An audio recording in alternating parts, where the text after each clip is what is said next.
Bonjour, je m'appelle David Vauclair, je suis ravi de vous retrouver dans Au cœur du monde pour ce 171e numéro. Vous connaissez bien notre objectif hebdomadaire, 5 nouvelles de relations internationales qui auront pu retenir votre attention et la mienne. Ce podcast s'intègre dans tous ceux proposés par les écoles du groupe Compétences et Développement et je vous encourage à aller à leur découverte.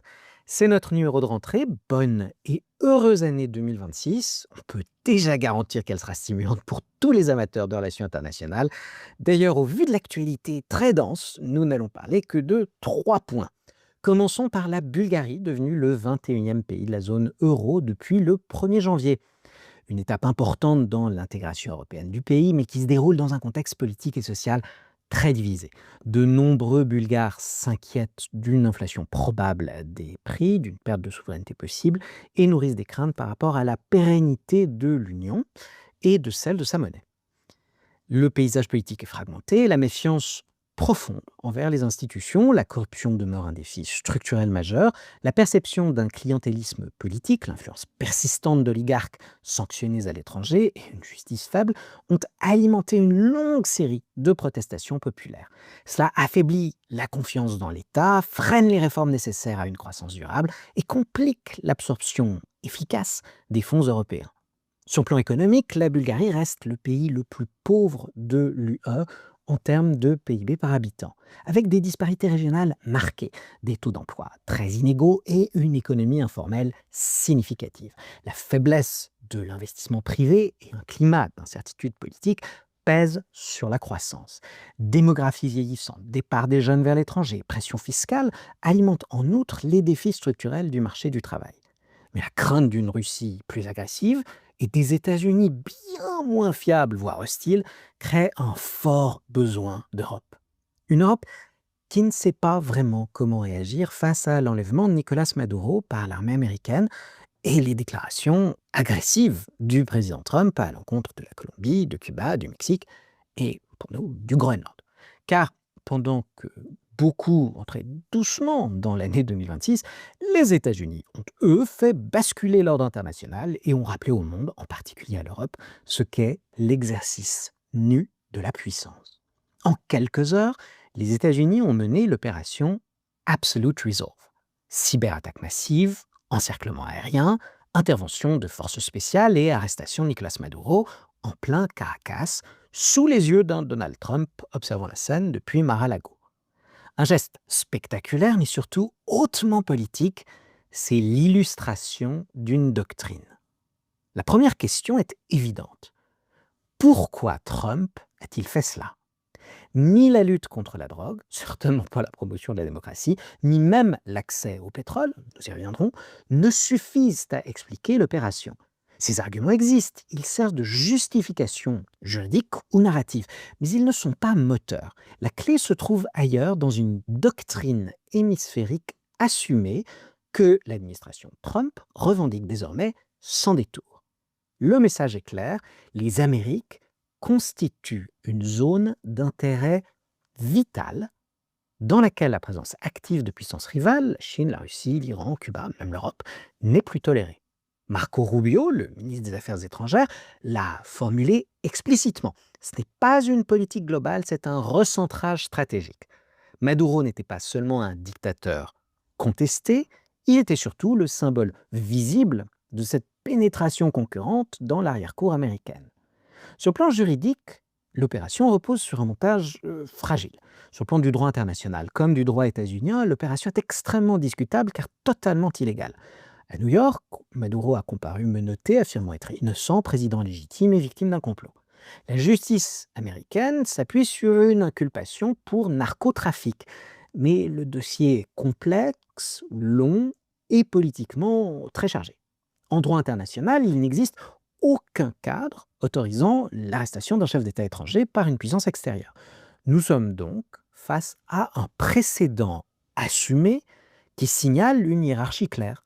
Pour Washington, le rapport de force prime désormais sur la normativité juridique, en tout cas en ce qui le concerne.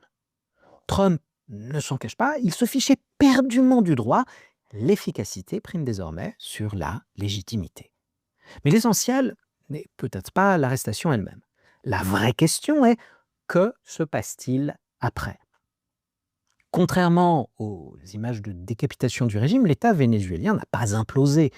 La vice-présidente, Delcy Rodriguez, a été confirmée à la tête du pays par la Cour constitutionnelle. Les forces armées sont restées loyales et l'appareil chaviste continue de fonctionner. En réalité, Trump n'a pas provoqué une transition démocratique, ce qu'il ne souhaitait pas. Il a reconfiguré le sommet du pouvoir tout en laissant intactes les structures profondes du régime. Il ne souhaite pas un Venezuela libre, mais un protectorat. C'est une mise sous tutelle. Cela pose un problème stratégique majeur. L'opposition, qui avait réussi à s'unifier par rejet de Maduro, plus que par projet commun, se retrouve à nouveau fragmentée. Certains prônent le compromis, d'autres exigent une rupture immédiate, d'autres encore envisagent des formes plus radicales. Pire encore, en neutralisant Maduro sans préparer d'alternative politique crédible, Washington a légitimé de facto sa succession interne, affaiblissant ceux qu'il prétendait soutenir. Et le pétrole alors? Le Venezuela reste assis sur des réserves colossales.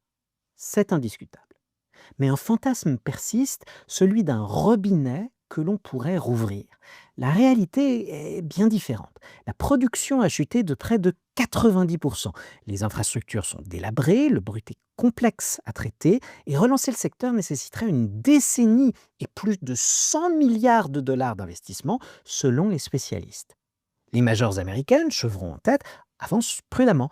Pour elles, cette intervention est moins une opportunité qu'un risque politique et juridique majeur dans un monde déjà engagé dans la transition énergétique. En toile de fond, cette opération a envoyé un signal mondial extrêmement fort.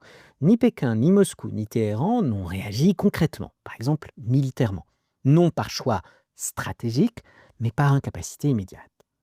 La scène est révélatrice. La puissance américaine ne se déploie plus comme garante d'un ordre international, mais comme acteur transactionnel, frappant là où elle le juge nécessaire. Sans coalition, sans récit universel, sans promesse de reconstruction, sans valeur autre que celle de la force et de ses intérêts. C'est peut-être là le cœur de la doctrine Trump, la fameuse doctrine Don Roe dont il a fait la promotion. Moins de règles, moins de morale proclamée, mais une hiérarchie claire des intérêts, assumée, territorialisée, défendue brutalement si besoin. Une Amérique qui ne se retire pas, mais qui cesse de prétendre gouverner le monde avec morale, tout en rappelant qu'elle reste capable d'agir partout. Une Amérique qui défend une logique de domination hémisphérique, comme l'analyse par exemple Klaus Dodds. Comme le résume crûment ce politologue, l'efficacité a triomphé de la légitimité, on l'a dit, comme critère de jugement dans les affaires du monde. Et dans ce nouvel ordre hémisphérique, Trump n'ambitionne pas seulement d'être président des États-Unis, il entend devenir le président de l'hémisphère occidental. La question désormais n'est pas de savoir si cette stratégie fonctionne à court terme. Elle fonctionne.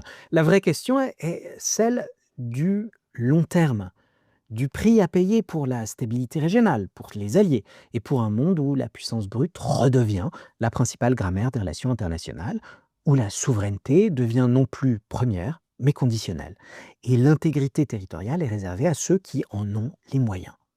Tous les autres sont soumis à un nouveau type de souveraineté, une souveraineté contingente. D'ailleurs, depuis la capture de Maduro, plusieurs proches du premier cercle de Donald Trump ont également laissé entendre qu'une opération militaire visant à annexer le plus grand territoire insulaire du monde, le Groenland, pourrait avoir lieu prochainement.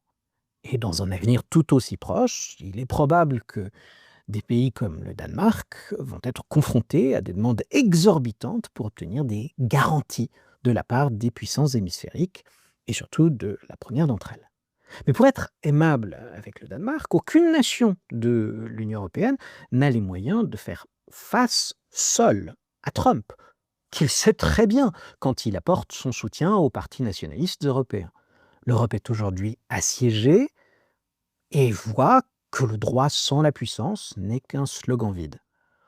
Aurons-nous, ceci étant, le courage de refuser cette vassalisation, le courage de le dire avec la clarté nécessaire pour provoquer un sursaut politique continental?